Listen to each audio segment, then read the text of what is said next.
Halo teman-teman, apa kabar kalian semuanya? Semoga baik-baik saja ya. Anime bertema isekai seringkali menjadi genre yang disukai, karena berfokus pada tokoh utamanya yang berpindah ke dunia fantasi. Dan tak ketinggalan juga, mereka mendapatkan kekuatan yang luar biasa seperti magic, persenjataan khusus, atau bahkan overpower sekalipun.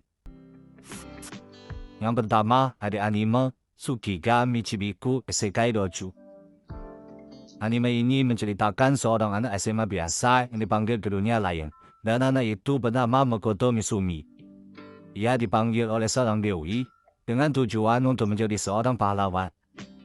Tapi sayangnya, ketika melihat penampilan dari Makoto, dewi tersebut malah tidak suka dan menganggap ia sangatlah jelek dan tidak cocok untuk menjadi seorang pahlawan.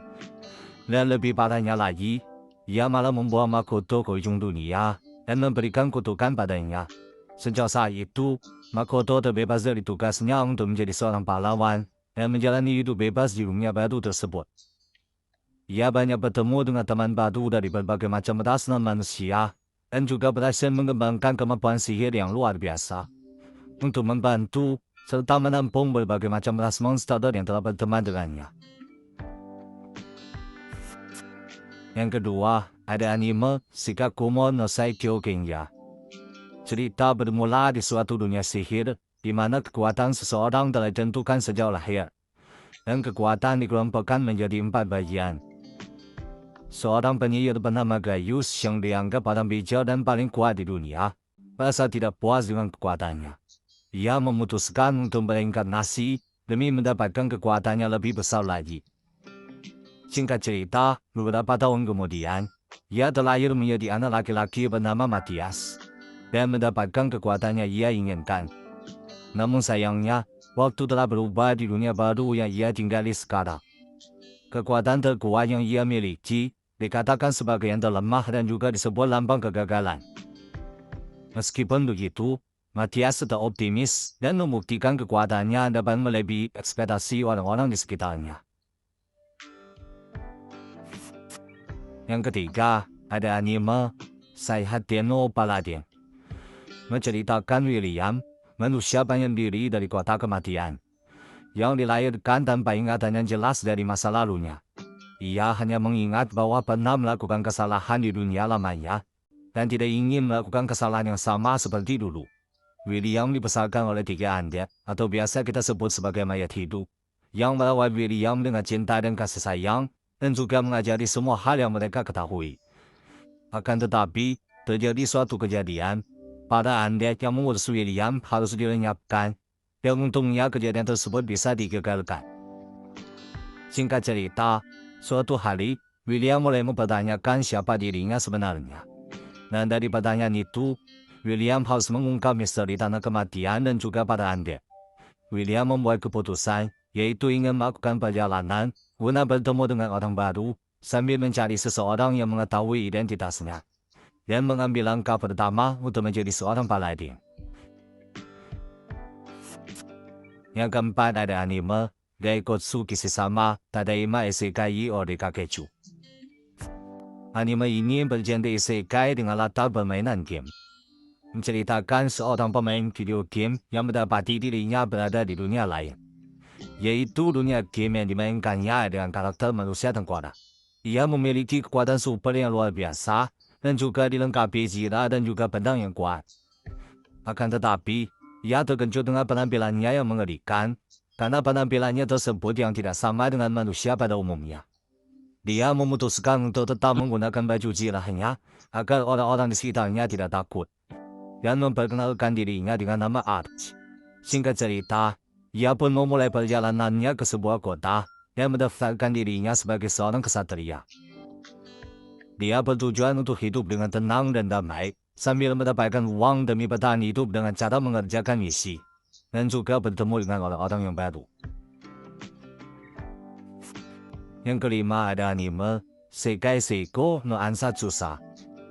Menceritakan seorang pembunuh berbakat yang akan berencana untuk segera pensiun. Akan tetapi, ia mempunyai suatu misi terakhir untuk diselesaikan. Dan ketika di perjalanan untuk menyelesaikan misi tersebut, ternyata pesawat yang dia tumpangi telah disabotase, yang membuat dirinya mati karena ledakan pesawat. Dalam ambang kematiannya, ia bertemu dengan seorang Dewi yang menawarkan kehidupan yang baru di dunia fantasi yang berisikan sihir dan pedang. Dewi tersebut memberikan sebuah misi untuk menyelamatkan dunia dengan cara membunuh seorang pahlawan. Singkat cerita, setelah berinkarnasi, ia terlahir kembali dengan nama Luke yang merupakan anak dari keluarga bangsawan pembunuh. Dengan kemampuannya yang luar biasa dan juga pengalaman di dunia lamanya, Luke membersihkan semua keburukan di kerajaan dan tidak pernah melupakan tugasnya untuk menyelamatkan dunia. Yang keenam ada anime Isekai Mao Toshoukan Shoujo no Doraemon Jutsu. Anime berfokus pada seseorang yang bernama Takuma Sakamoto yang telah dipanggil oleh dua orang gadis misterius ke dunia Isekai. Di dunia Isekai, Takuma dipanggil dalam wujud karakter game yang ia mainkan. Tujuan dua gadis tersebut adalah untuk membuat Takuma menjadi budak mereka. Akan tetapi, pada saat itu, sihir pemantul milik Takuma aktif yang malah membuat kedua gadis itulah yang justru menjadi budaknya. Di dunia isekai tersebut, Takuma bertindak sebagai Raja Iblis dan menjalani kehidupannya dengan normal. Ia juga menggunakan nama Diablo dan dengan kekuatan Raja Iblis, ia dengan mudahnya mengalahkan semua orang yang menghalanginya dan bahkan ia juga dilengkapi dengan item-item yang super langka. Yang ketujuh, ada anime Shinjou Yusa.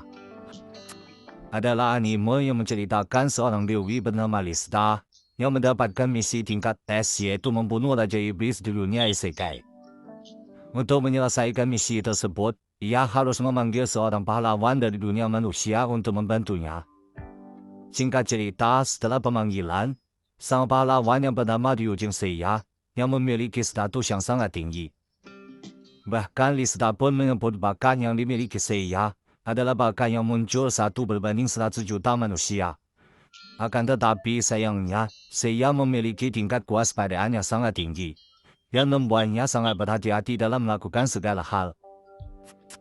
Sebagai contohnya, ia sampai melatih dirinya untuk mencapai level tertentu hanya untuk mengalahkan seekor monster slime, dan juga membeli item healing dalam jumlah yang besar, hanya untuk berjaga-jaga jika dirinya mengalami luka walaupun kecil sekalipun. Yang ke-8 ada anime Mao sama Retri. Menceritakan seorang pemuda yang bernama Akira Ono, laki-laki biasa yang bekerja di perusahaan yang mengolah sebuah game online. Ia juga sering bermain dengan menggunakan nama karakter Mao. Pada suatu saat ketika login, ia tiba-tiba saja terseret ke dunia fantasi dan benar-benar menjadi karakter yang ia mainkan. Di tengah kebingungannya, tiba-tiba ia bertemu dengan seorang gadis yang sedang dikejar oleh monster iblis. Gadis tersebut pun meminta pertolongan, dan dengan mudahnya Mao pun mengalahkan monster itu dengan kekuatannya yang overpower. Singkat cerita, Mao dan gadis tersebut memulai petualangannya bersama. Akan tetapi, karena Mao memiliki kekuatan yang luar biasa dan memiliki gelar Raja Iblis, banyak negara dan juga para pendeta yang mengincar dan ingin mengalahkannya, yang membuat setiap masalah selalu mengikuti kemanapun Mao pergi. Yang ke-9 ada anime I'm Standing on a Million Lives. Menceritakan Yusuke Yotsuya, siswa kelas 9 yang tidak memiliki teman dan tidak aktif di grup manapun. Tetapi pada suatu hari, ia dan teman sekelasnya dikirim ke dunia lain, dan di sana mereka bertemu dengan seseorang yang menyebut dirinya Game Master, yang tiba-tiba saja memberikan mereka sebuah misi yang dibatasi oleh waktu. Ia juga memberikan kelas pada tiap-tiap orang, dan lucunya, Yotsuya malah mendapatkan kelas acak yaitu menjadi seorang petani. Tugas mereka di sana adalah untuk melawan monster, berpetualang, serta bertahan hidup. Karena Yotsuya merupakan seorang penyendiri dan selalu menjalani hidupnya sesuai keinginannya, tetapi ia malah harus dipaksa berpikir untuk mengalahkan setiap musuhnya. Ditambah lagi, ia dikelilingi oleh teman-teman yang tidak berguna sama sekali, seperti penyihir yang tidak bisa mengontrol kekuatannya, serta prajurit yang tidak tahu cara memegang pedang serta takut untuk membunuh. Yang ke-10 ada anime Arifureta Sokuyo de Sekai Seikyo. Anime ini mengisahkan seorang anak laki-laki otaku yang terlihat lemah dan sering diintimidasi bernama Hajime Nagumo. Pada saat beristirahat di kelas, tiba-tiba ia dan teman-temannya terseret ke dunia isekai, yang mereka di sana diperlakukan sebagai seorang pahlawan. Namun sayangnya, Hajime yang mendapatkan kekuatan yang tidak berguna, sering dipandang lemah oleh teman-temannya. Singkat cerita, ia dikhianati oleh salah satu teman sekelasnya, yang membuat ia jatuh ke dalam sebuah jurang labirin yang banyak dihuni oleh monster yang sangat berbahaya. Di sana, Hajime sungguh tidak berdaya, dan karena kehausan dan kelaparan, ia terpaksa meminum air dari kristal di labirin dan memakan monster yang ada di sekelilingnya. Dengan perasaan marah karena dikhianati, tanpa disadari, dirinya mengeluarkan kepribadian lain. Dan ia juga mendapatkan kekuatan yang luar biasa dan juga menjadi overpower. Sekian video rekomendasi anime bergenre isekai overpower dari saya. Jangan lupa like, komen, dan subscribe ya. Terima kasih.